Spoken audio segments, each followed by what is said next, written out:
Hey everyone, I'm going to do something today that is probably dangerous to my arrogance, and that is I'm going to check what I gut felt about this vintage embroidery kit I found at a secondhand store against what ChatGPT can tell me about it. So let's see how accurate I was.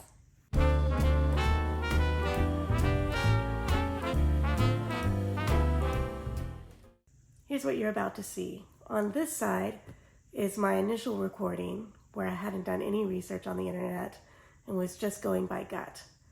And overlaid on this side is going to be what ChatGPT and other internet resources told me as I belatedly researched it.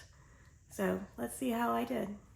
I just found this at my local secondhand arts and crafts supply store called the Craft Raccoon in Columbus. It's listed as vintage cross-stitch table runner, $2. This is 100% linen. I know this because I bought another kit there the previous week that I already started, probably from the same estate.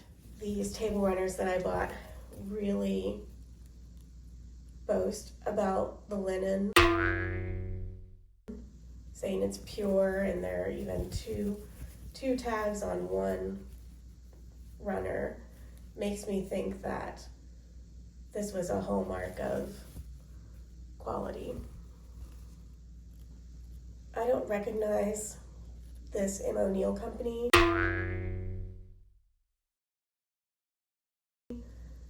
and I'm unsure whether this, because it's topmost, it's over these other labels, I'm not sure if this was contemporary with the original selling of this, or if this happened a little bit later down the line, and this changed hands multiple times.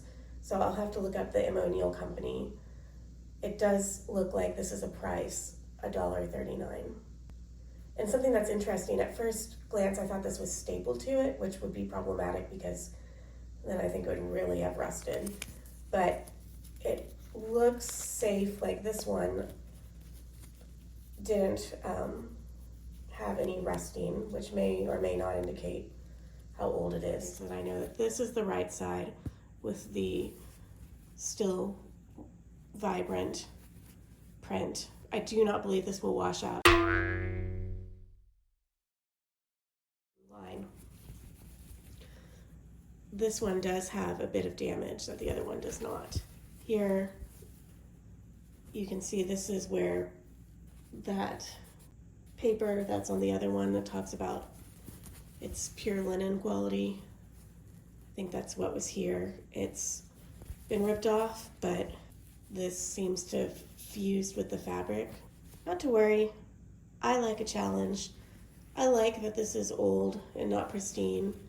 I think I'm going to try some of the techniques I've seen for visible mending or shishiko, ideas of how to handle an imperfect object and make the imperfections a canvas for doing something beautiful. I am going to focus on some things that I think are distinct that will differentiate it from later kits. So Progress, I don't recognize that brand, so it must be an earlier brand than the 1980s and up brands that I'm familiar with their kits. The fact that they are referring to it as a scarf, and we would call it a table runner, feels like that dates it pretty significantly. It says you can wash it. It refers to a mild soap or flakes in warm water. Flakes, that's an older term. That's definitely feeling more mid-20th century. Something I think I'll do is not try to find exactly the shades called for here. Blue-green seems a little too bright to me.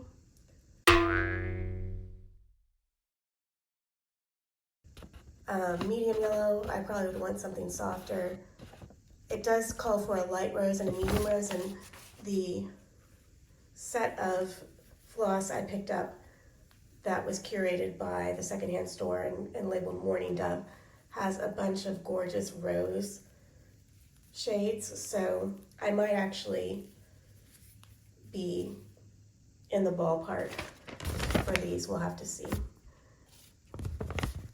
Calling for a medium blue green, I'm going to opt for, I do have this, but it's reading a little too bright. I actually think I might go for this sagier, almost olive green, only because this is such a yellow toned fabric. So I wanted to stay with relatively muted colors that had the same ivory base as the fabric itself.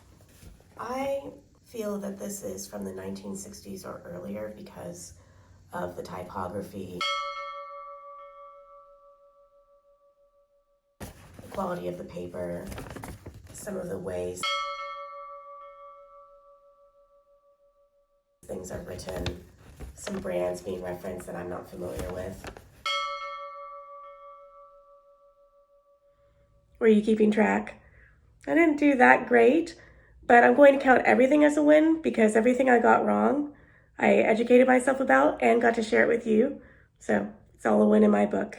Okay, so I thought it would be fun and funny if I wore one of these dresser scarves as a scarf for my outro video, but I'm beginning to regret that because had I taken a moment to smell it, this would have been a way shorter video because it definitely smells like it's been sitting somewhere for at least 75 years.